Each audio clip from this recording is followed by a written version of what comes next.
지난주까지 아사 왕에 대해서 우리가 함께 살펴보았습니다. 유다의 제3대 왕으로서 이 아사 왕은 하나님 보시기에 많은 종교 개혁을 통해서 하나님 앞에 끝까지 지키고자 하는 신앙을 지키지 못하고 이 생을 마감했던 왕이었고, 오늘은 그의 아들 여호사밧의 왕에 대해서 역대하 18장에 대해서 함께 살펴보려고 합니다.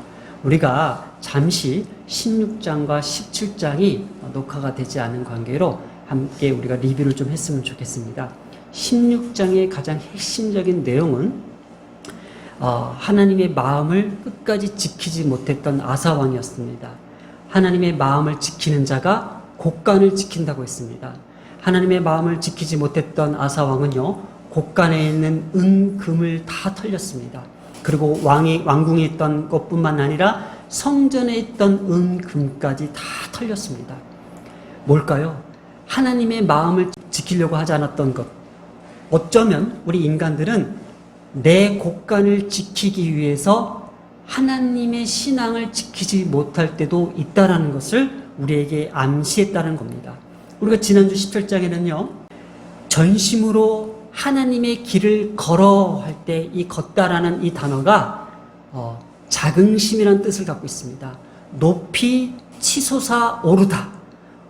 하나님의 길, 믿음의 길, 신앙의 길, 복음의 길을 걸어가는 것이 우리의 큰 자긍심이고, 그것이 우리 인생 가운데 가장 높이 치솟아 오를 만큼 감격적이어야 되는데 우리는 그렇지 못합니다. 세상의 자랑과 세상의 높음과 세상의 위대한 것들이 그것이 우리의 큰 자긍심이 되어버렸습니다. 과연 우리가 요즘 이 시대를 살아가면서 예수 믿는 것이 나의 큰 자랑이고, 그것이 나의 큰 자긍심이고, 그것이 내 삶 가운데에 높이 치솟을 만큼 큰 위대함일까라는 것을 우리가 다시 한번 돌이켜 보았다는 겁니다. 너무나도 중요했죠. 앞으로 우리가 살아갈 이 시대는요, 자랑할 것이 예수가 아닙니다. 누가 더 많은 것을 가졌느냐, 누가 더 높은 곳에 올라 있느냐, 것이 더 관심사가 될 수 있습니다. 그러나 하나님은 오늘 우리에게 이렇게 말씀하신 것 같습니다. 과연 감히 누가 이 시대 가운데에 나를 높이겠느냐라는 거예요. 나를 높일 자를 내가 높여주겠다라는 거예요.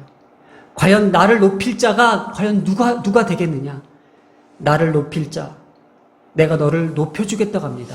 나를 부끄럽게 여길 자는 내가 너를 부끄럽게 여기겠다고 말씀하신다는 겁니다. 오늘 우리가 여호사밧은 지난주에 함께 나눴던 말씀처럼 아버지와 다르게 하나님을 높이는 데에 열심을 다했던 왕입니다. 그래서 아버지 때는 종교 개혁으로 끝났지만은 종교 개혁으로서는 이게 다가 아니야. 온 백성들을 상대로 여호와의 율법을 가르치는 일에 열의를 다했습니다. 그래서 유일하게 이 유다의 제4대 왕 이 여호사밧은 하나님을 믿는 이 백성들에게 자긍심을 불러일으키면서 하나님의 율법을 가르치면서 유다 백성들을 잘 다스렸던 왕이었습니다. 그래서 1절에 이렇게 나옵니다. 여호사밧이 부귀와 영광을 크게 떨쳤다고 이야기합니다. 잘 들어보세요. 부귀와 영광을 잘 떨쳤던 왕은 구약성경 전체로 봤을 때에 딱 3명뿐입니다. 첫 번째가 다윗입니다. 그리고 솔로몬입니다. 그리고 여호사밧입니다. 얼마큼 하나님 앞에 신실하게 말씀을 붙들었던 왕이 바로 여호사밧이었습니다.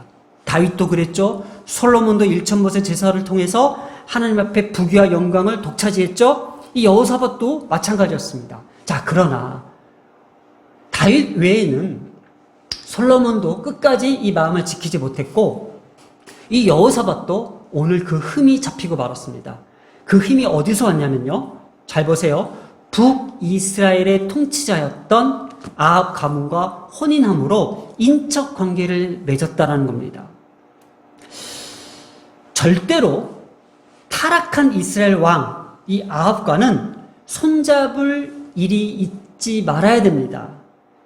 이는 단순히 동맹 관계가 아니라 자녀들의 이 혼인 관계를 통해서 맺어진 관계였기 때문입니다. 자기 아들 그 여호람을 위해서 이 아합의 딸 아달랴를 며느리로 맞아들였다는 것이었습니다. 이렇게 다윗 가문에 이 치른 혼사 중에서 최악의 인연이 바로 이 여호사밧의 아들 여호람의 혼인이었습니다. 여호사밧은요, 잠시 교만한 마음에 이 부귀와 권세를 지키고자 이렇게 합당치 않은 일을 하고 말았습니다. 여호사밧은요, 이 아달랴의 모친이었던 이방 여인 이세벨을 미처 생각하지 못했던 것 같습니다.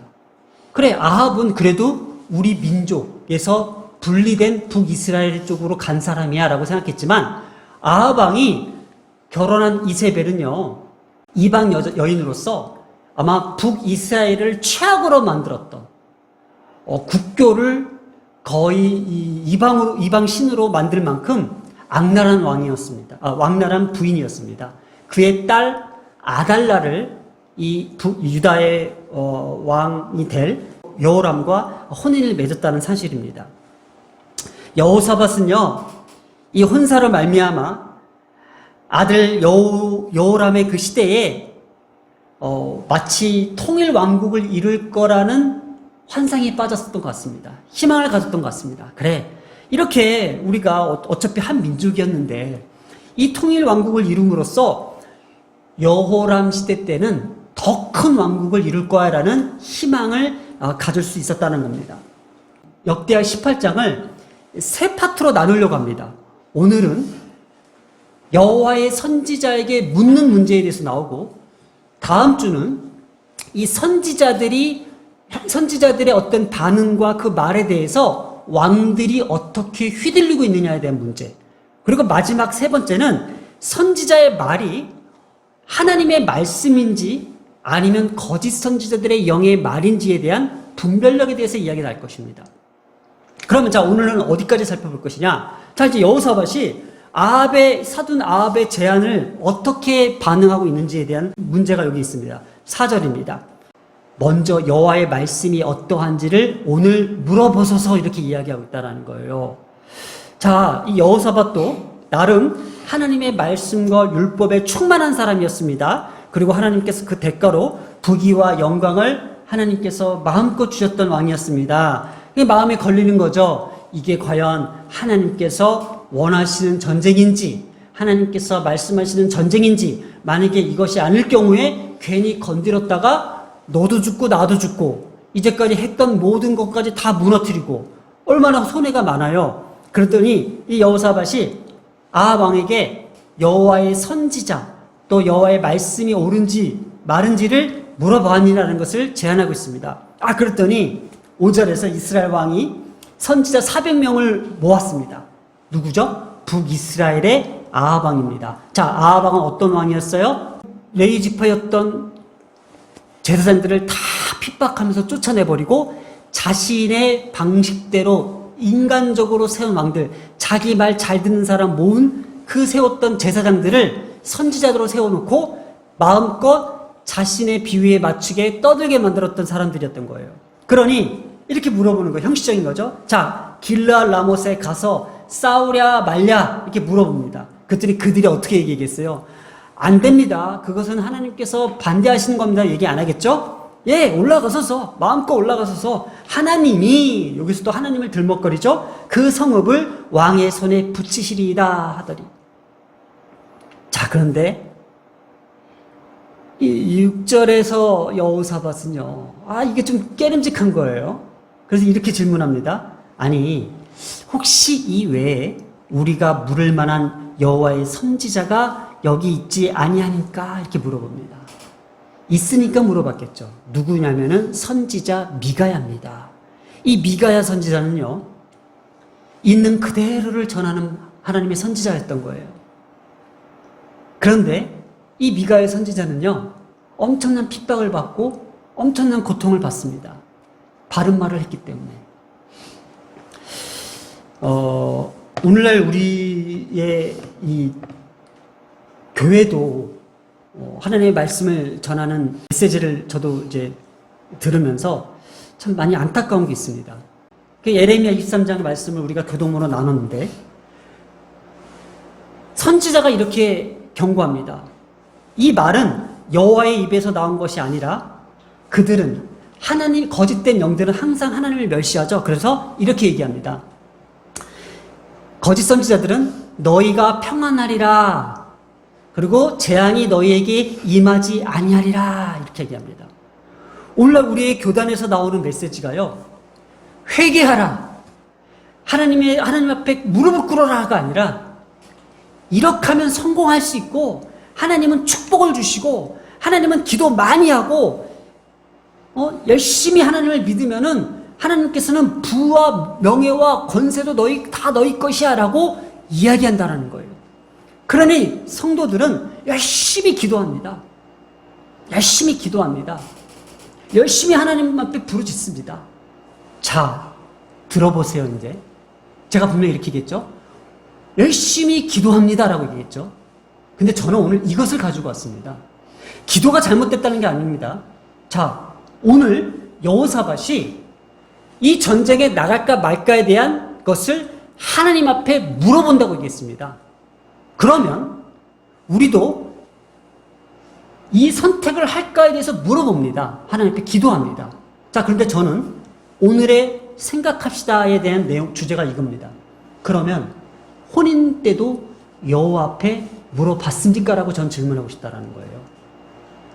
왜?